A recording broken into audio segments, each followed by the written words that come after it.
CA कानून लाया 4 साल पहले, अब उसका रूल नोटिफाई किया गया है, बस उसकी प्रक्रिया बताई गई है। मैं फिर कहूंगा, कृपया करके इस तरह का धार्मिक उन्माद न फैलाएं। ममता जी, मैं आपकी परेशानी समझता हूं, आपकी जमीन खिसक रही है। हर सर्वे बता रहा है कि भाजपा की जबरदस्त विजय होगी, लेकिन कृपया करके जिसका कोई आधार नहीं है, जैसा पहले बार बार कहा गया है, इस कानून से ना भारत के किसी नागरिक की नागरिकता छीनी जाएगी न दी जाएगी। ये सिर्फ प्रताड़ित लोग के बारे में व्यवस्था करता है जो बाहर से आए हैं। तो फिर इस तरह की बातें नहीं कहनी चाहिए। और ओवैसी साहब तो बैठे ही हुए हैं। वैसे मैंने सुना है आजकल उनकी भी जमीन खिसक रही है हैदराबाद में। I think the spokesperson of BJP in Hyderabad are enough to deal with mister Owaisi. Sir, Stalin ने कहा हम इंप्लीमेंट नहीं होने देंगे, ऐसा अब देखा जाए तो ना भाई, this is central law and a central law is required to be implemented. Thank you मित्रों। आज केजरीवाल का एक बहुत ही विचित्र वक्तव्य आया है कि सीए के आने से बाहर के लोग नौकरी लेंगे। ये कौन सा तर्क है? ये जो हिंदुस्तान में लोग आए हैं, ये कौन है? ये अपने आस्था के नाम पर प्रताड़ित होकर आए हैं। पाकिस्तान, बांग्लादेश, अफगानिस्तान से। और वो इसलिए प्रताड़ित हुए कि उनकी आस्था दूसरी थी। वो हिंदू थे, सिख थे, क्रिश्चियन थे, पारसी थे। तो भारत तो एक प्रकार से इस तरह से प्रताड़ित लोगों के लिए अवसर देता है ना, और यही रह रहे हैं ना वो बड़ी संख्या में। तो क्या उनको कानूनी माध्यम से नागरिकता का संरक्षण देना भारत का नैतिक, संवैधानिक और सांस्कृतिक अधिकार है या नहीं? न किसी की नौकरी ली जाएगी, न किसी की नागरिकता ली जाएगी। ये बात हम बहुत स्पष्ट रूप से कहना चाहते हैं। लेकिन केजरीवाल जी, वोट बैंक की प्रत्याशा में आप कहां तक जाएंगे? बार बार माननीय गृह मंत्री अमित शाह जी ने इसको स्पष्ट किया है कि सीए हिंदुस्तान के किसी नागरिक की नागरिकता नहीं लेगा।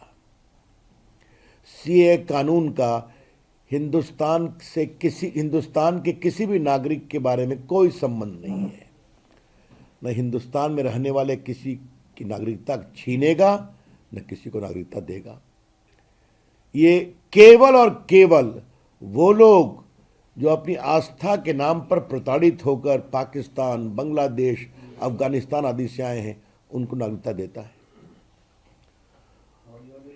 और गृह विभाग ने भी बाकायदे एक स्टेटमेंट इशू किया है कि सीए देश के मुसलमानों के विरोध में कुछ नहीं कहता। तो ये फिर बिना मतलब का प्रोपेगेंडा क्यों किया जा रहा है?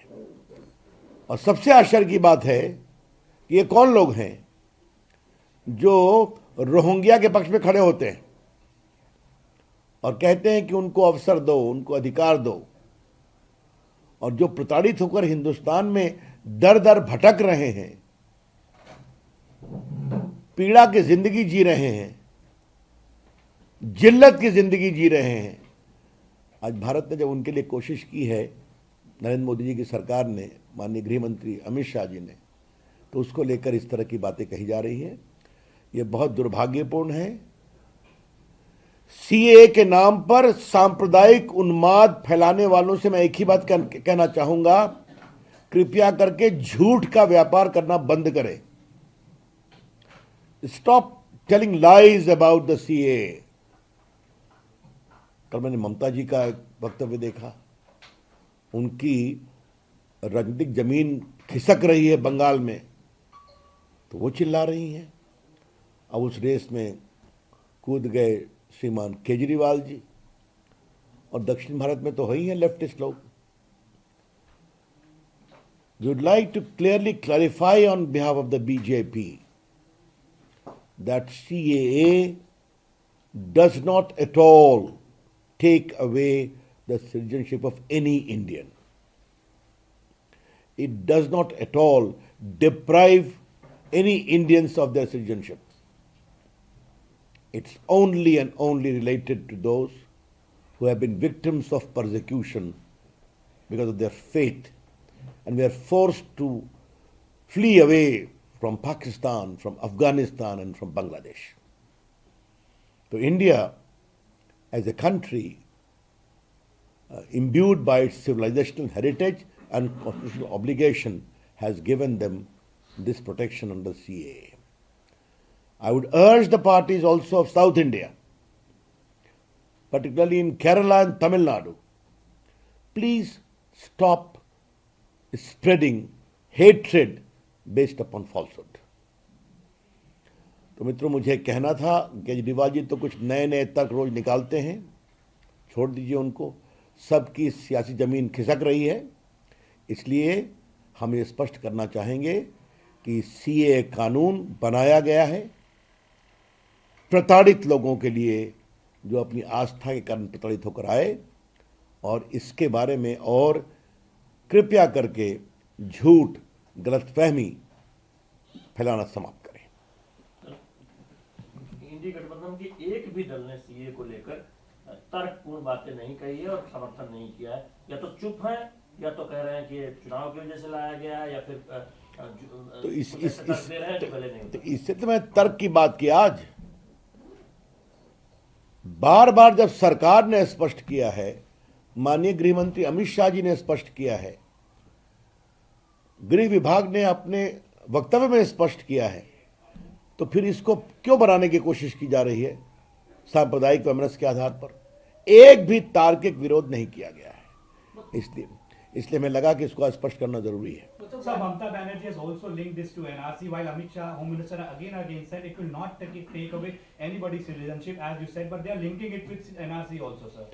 Well, Mamata ji's slippery political ground in Bengal is forcing her to give a communal khala, which we condemn with all the authority at our command. Sir, you are saying that the Home Ministry has made it very clear multiple times about the rumors being spread to CA. What do you think? Why the opposition political parties are opposing this? What's the intent behind it? My reply is very simple. उन्होंने 3 तलाक का क्यों विरोध किया था? जो कि नारी न्याय, नारी सम्मान, नारी गरिमा के लिए था। उन्होंने हर बार प्रगतिशील कानून का क्यों विरोध किया? तो आज मेरा यही सवाल है, वोट बैंक के लिए कहां तक जाएंगे? What is the extent to which they are willing to degenerate themselves in pursuit of vote bank politics? That's all. Uddhav Thackeray ji ने कहा है कि नितिन गडकरी जी को टिकट नहीं देंगे तो हम लोग एमवीए से उनको लड़ेंगे। नितिन गडकरी ने उसका जवाब दे दिया है, हास्यास्पद कहा है, बस ठीक है, उसके आगे कुछ नहीं कहना है। उनके अपने घर में ही बहुत मारधाड़ मची हुई है।